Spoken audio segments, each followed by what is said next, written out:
જય ગૌ માતા, જય બાલાજી, જય રામાપીર। કાલે સાંજે જે આપણે લાડવા બનાવ્યા હતા એ લાડવા આપણે લાપાશ્રી ગૌશાળે આવી ગયા છે। 301 કિલો હતો ગાયું લાડવા।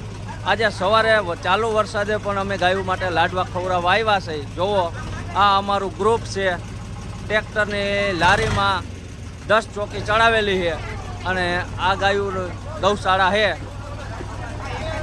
લાઈક કરો, શેર કરો અને કોમેન્ટ કરો અને આ જેટલો બને એટલો વાયરલ કરો એટલે ગાયોને લાડવાનું કાયમ આયોજન કરીશું અમે।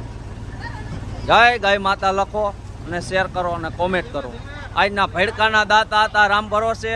તેલનો ડબ્બો હતો આજે રવિભાઈ રામોલિયા તરફથી અને ગોળનો ડબ્બો હતો મુકેશ ગીરી ગૌસ્વામી તરફથી હતો અને એક તેલનો ગોળનો ડબ્બો હતો રામ ભરોસે। આ લાપાશ્રી ગૌશાળા છે, ચાલુ વરસાદ છે તો અમે ટ્રેક્ટરમાં જુઓ આજે લાડવા ગોઠવા છે। કોઈનો જન્મદિવસ હોય, કોઈની બાપા માજીની તારીખ હોય તોય પણ અમે લાડવા કરી આપીશું અને સવારે વહેલા ખવડાવવા જઈશું। જય ગૌ માતા લખો અને આગળ શેર કરો।